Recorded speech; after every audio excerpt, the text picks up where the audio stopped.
Comissão Especial do Impeachment inicia a leitura do relatório do senador Anastasia.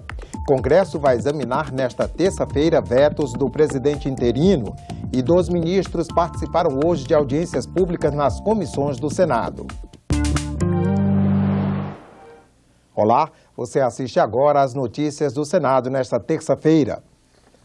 A senadora Vanessa Graziotin apresentou um voto em separado ao texto do senador Antônio Anastasia, relator da Comissão Especial do Impeachment. No documento, que será lido após o relatório de Anastasia, ela argumenta que Dilma Rousseff é inocente.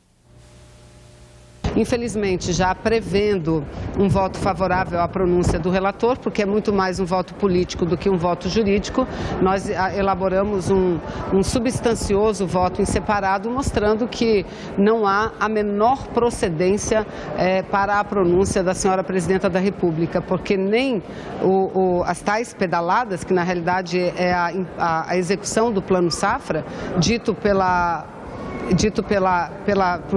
por técnicos do Senado Federal, através da perícia, dito pelo Ministério Público Federal, nem é operação de crédito e nem há participação da presidente Dilma. Restando, então, os 3 decretos. Decretos que não fugiram à regra utilizada sempre por presidentes anteriores, pelo próprio vice-presidente. Então, de fato, é inepta a denúncia. E começou agora há pouco a reunião da Comissão Especial do Impeachment, que vai decidir se o processo por crime de responsabilidade de Dilma Rousseff deve chegar ao plenário ou não. Nesse momento, os senadores estão discutindo recursos.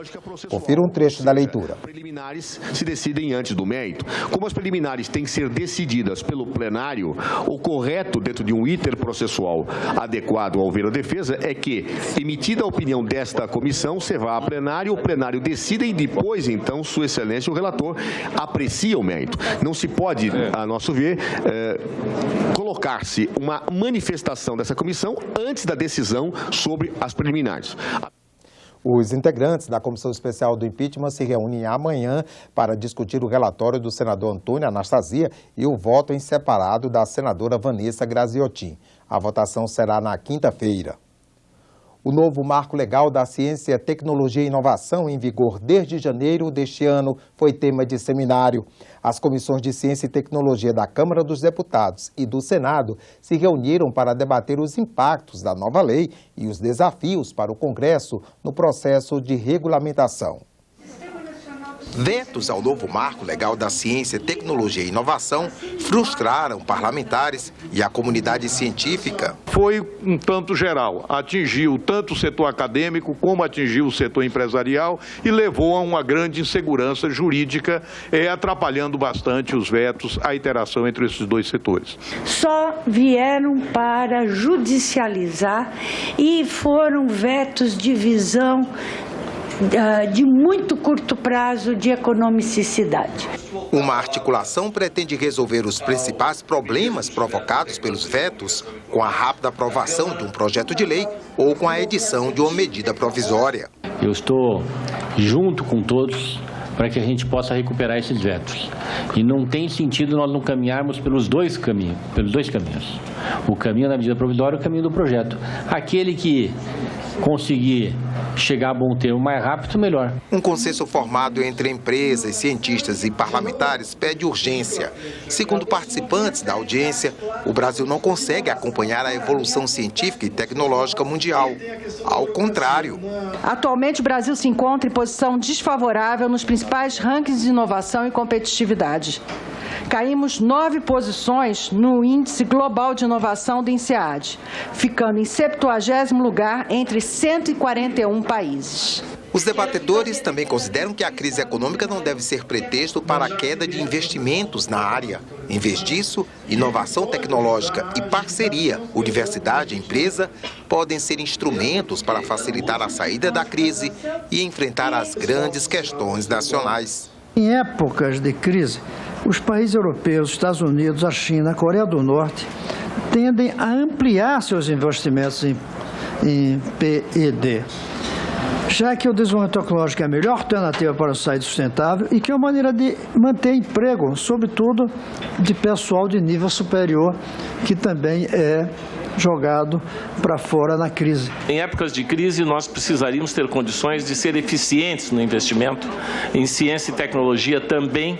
Essa eficiência no Brasil depende muito desse marco legal. O ministro do Trabalho nega que o governo vá suprimir direitos dos trabalhadores. Em audiência pública das Comissões de Direitos Humanos e de Assuntos Sociais, ele explicou os planos para a pasta. Sobre mudanças na CLT, jornada semanal, terceirização e outros temas polêmicos, o ministro Ronaldo Nogueira defendeu a atualização da legislação trabalhista para aumentar a segurança jurídica, mas sem perda de direitos. Não há nenhuma hipótese de qualquer direito do trabalhador ser subtraído. Não há nenhuma hipótese de parcelamento de 13º, não há nenhuma hipótese de fatiamento de férias, não há nenhuma hipótese do fundo de garantia do trabalhador ou abono que ele tenha direito, aqueles direitos que são estabelecidos na Constituição, que eles sejam revogados. Isso não vai acontecer. Senadores da oposição questionaram a legitimidade do governo e os objetivos de projetos já em andamento no Congresso.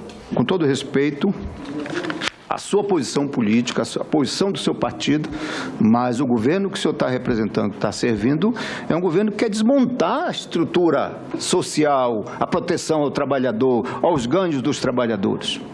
É só verificar através dos 59 projetos de leis que estão aqui no Congresso Nacional.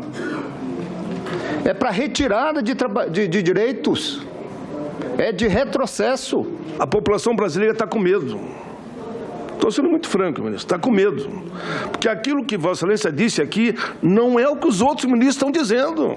Tem uma pregação aí, distribuem folhetos, que vai acabar com o 13º, vai acabar com férias, vai acabar com o mundo para o trabalhador. Eu acho que esse terrorismo tem muito de responsabilidade. Você pode atacar, pode criticar, pode dizer que isso não lhe convém. Agora, mentir não é o melhor caminho.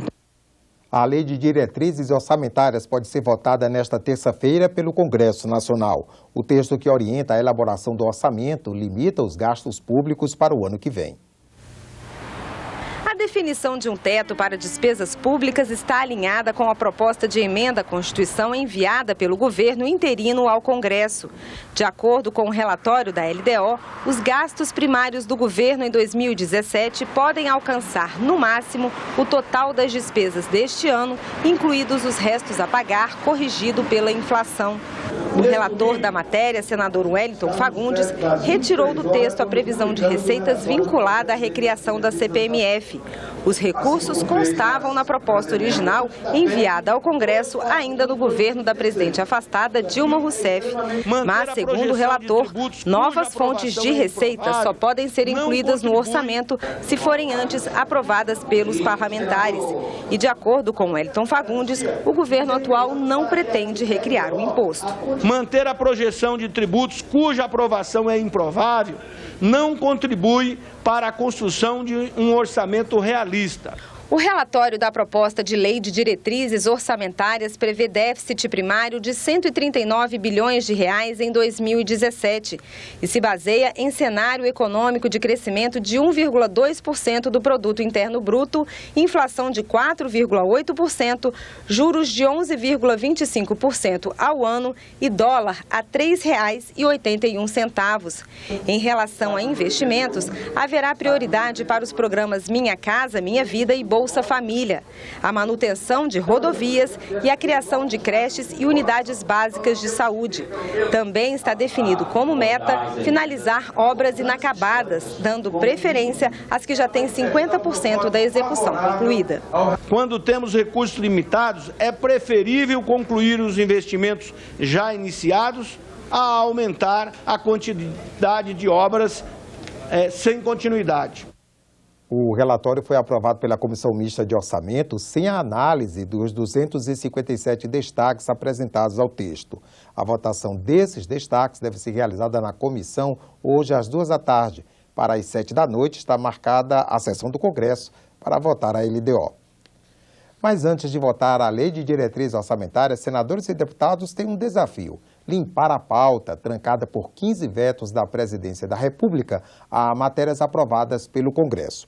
A sessão do Congresso está marcada para as 7 da noite desta terça-feira. Confira os principais projetos barrados pelo Poder Executivo. O Palácio do Planalto vetou pontos da lei que muda as regras do programa Minha Casa Minha Vida. Caiu o artigo que obrigava o repasse de recursos a cidades com menos de 50 mil habitantes. O Executivo também barrou pontos de outra lei, a que estabelece uma política de combate ao mosquito transmissor da dengue, zika e chikungunya. Sai do texto a isenção de impostos para repelentes e inseticidas.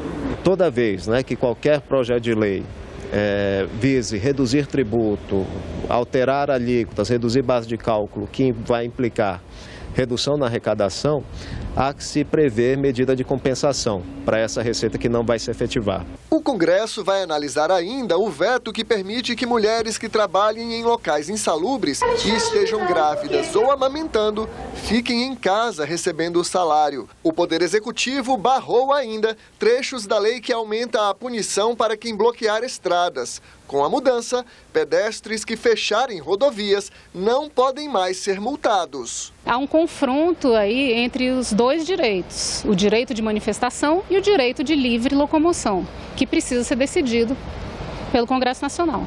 O Poder Executivo também vetou artigos da Lei de Concessão para Geração, Transmissão e Distribuição de Energia Elétrica. A proposta previa outorgas de 30 anos para a exploração do serviço, prorrogáveis por mais 30. Com isso, fica valendo o prazo de 35 anos. O Palácio do Planalto também barrou um projeto sobre o pagamento de dívidas dos produtores rurais.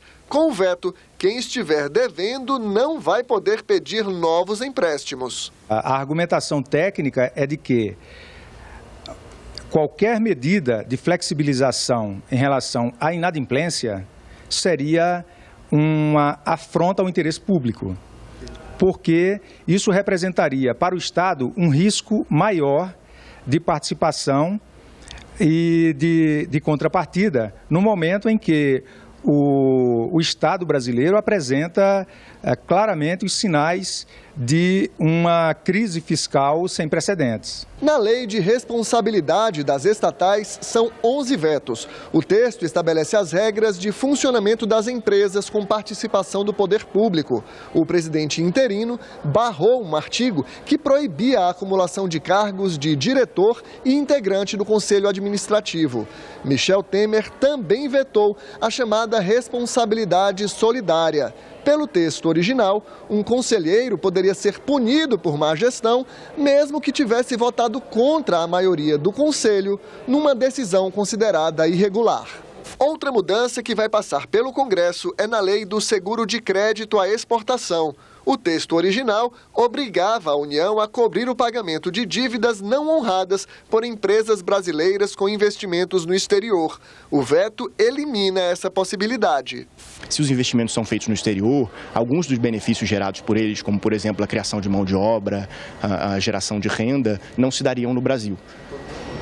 Estão todos lá fora. Então haveria potencialmente um aumento de despesas por parte da União e alguma incerteza quanto aos benefícios gerados por esse novo instrumento.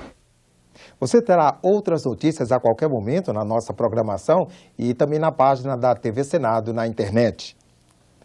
Obrigado pela audiência e continue acompanhando nossas notícias aqui pela internet.